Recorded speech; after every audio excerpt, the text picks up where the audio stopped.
नमस्कार दोस्तों, फिर से मैं अपने चैनल में आपका स्वागत करता हूं।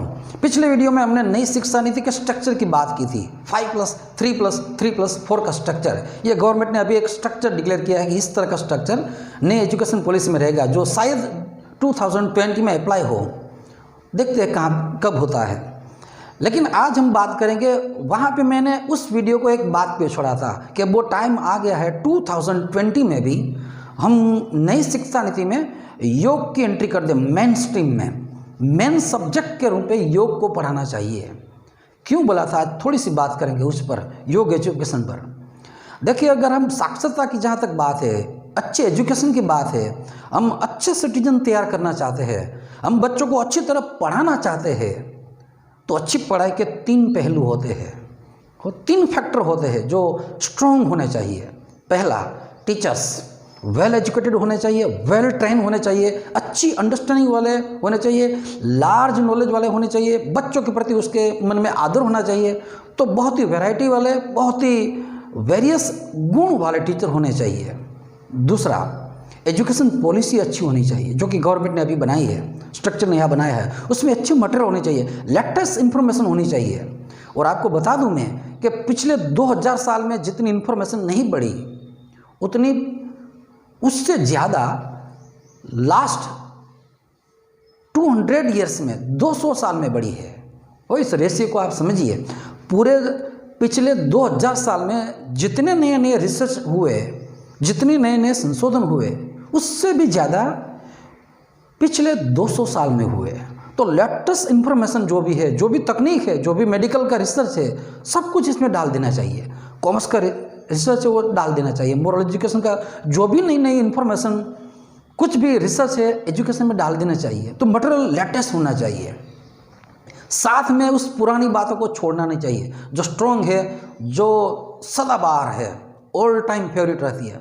और इसीलिए मैंने योग एजुकेशन की बात है। योग एजुकेशन अपने में एक बहुत बड़ा साइंस है, वो लाइफ टाइम है। किसी भी टाइम में, 500 साल पहले भी वो लाइफ टाइम था, 500 साल बाद भी वो लाइफ टाइम रहेगा, क्योंकि वो हमारी बेसिक नीड है। वो एजुकेशन नहीं है, योग एजुकेशन वो हमारी पोटेंशियलिटी है, वो हम खुद है। हम बात करेंगे।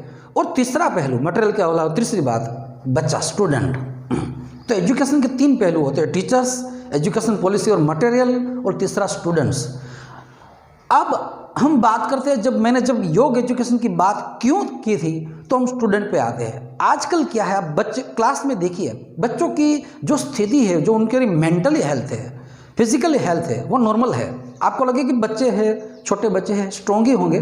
जेनेटिकली बच्चे होते हैं वो तंदुरुस्त होते हैं, कभी सर्दी जुकाम हो जाए तो अलग बात है, लेकिन जनरली वो तंदुरुस्त होते हैं। बड़े जब बुजुर्ग हो जाते हैं तो बीमार हो जाते हैं, बीमार कहलाते हैं। बच्चे को हम बीमार नहीं कहते। लेकिन मैं वो फिटनेस की बात नहीं कर रहा हूँ, मैं एक दूसरे फिटनेस की बात कर रहा हूँ।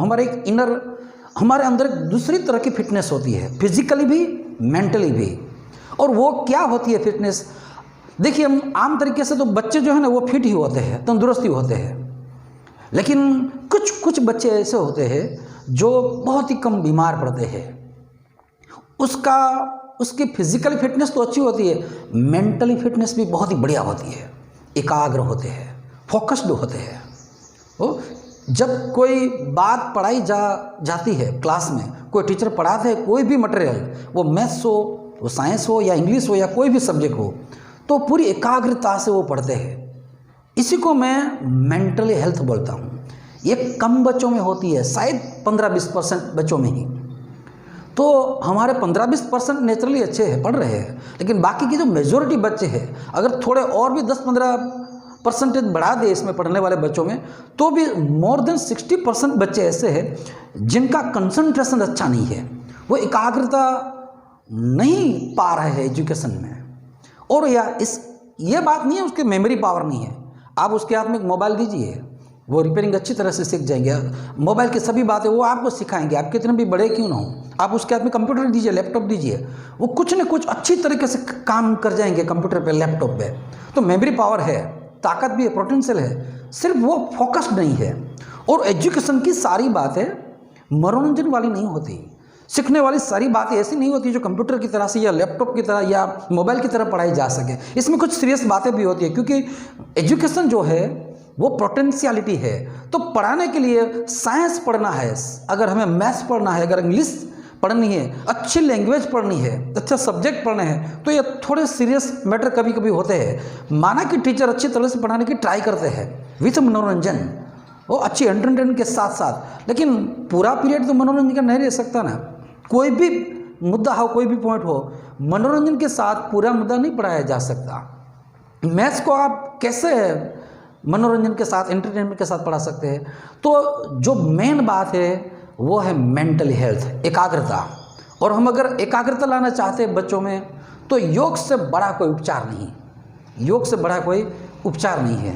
और आज घर घर में पूरी दुनिया में लोग योग कर रहे हैं, योगासन कर रहे हैं, प्राणायाम कर रहे हैं। क्यों?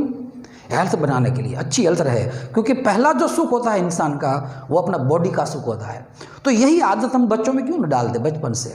अगर हमने ये आदत बच्चों में डालनी है, तो योग एजुकेशन की शुरुआत, प्राणायाम की शुरुआत, योगासन की शुरुआत स्कूल से करनी होगी।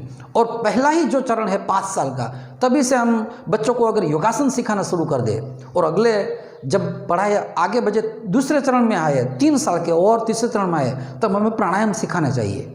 और जब यूनिवर्सिटी जैसा बच्चा हो जाए, 15-16 साल का हो जाए, तो मेडिटेशन सिखाना चाहिए। छोटे बच्चे को मेडिटेशन नहीं सिखा सकते, लेकिन स्कूल में मेडिटेशन तक बच्चा पढ़ सके। मैं तो यही बोलता हूँ कि प्राइमरी में जब भी बच्चा एजुकेशन की शुरुआत करे, 3 साल से जब हमें उसको दाखिल कर दे स्कूल में, तब से PhD कर ले, वो ख़त्म कर ले अपनी पढ़ाई, तब तक योग कभी भी हटना नहीं चाहिए सिलेबस में से। कोई भी पढ़ाई हो, मेडिकल की पढ़ाई हो या इंजीनियरिंग की पढ़ाई हो या कॉमर्स की पढ़ाई हो या आर्ट्स की पढ़ाई हो, कोई भी स्ट्रीम की हो, योग कहीं भी किसी स्ट्रीम से बाकात नहीं होना चाहिए। सभी स्ट्रीम में योग को कंपलसरी कर देना चाहिए, क्योंकि उसकी बॉडी के लिए है, वो मेंटली हेल्थ के लिए है, वो आत्मा के विकास के लिए है। और जो स्टूडेंट खुद में फिट ना हो, फिजिकली मेंटली फिट ना हो, एकाग्रता ना हो, कंसंट्रेशन ना हो, आत्मशक्ति प्रबल ना हो, वो कैसे अच्छी पढ़ाई कर सकेगा? तो पहले स्टूडेंट्स को हमें स्ट्रांग बनाना है, फिजिकली, मेंटली कंसंट्रेशन वाला, एकाग्रता वाला माइंड हमें क्रिएट करना है, और आत्मिक बल जो है उनका, वो भी स्ट्रांग बनाना है। अगर हम ऐसा कर सके, तभी सही मायने में अच्छा एजुकेशन हम क्रिएट कर सकेंगे, अच्छे सिटीजन हम हमारे देश में खड़े कर सकेंगे। और जो भारत सोने की चिड़िया पहले कहा जाता था, एक अच्छा देश हम डेवलप कर सकेंगे। अगर मेरी बात से आप सहमत है तो प्लीज़ इसे शेयर कीजिए। अगर आप कोई कमेंट करना चाहते हो तो प्लीज़ कमेंट कीजिए, सब्सक्राइब कीजिए। Thank you very much.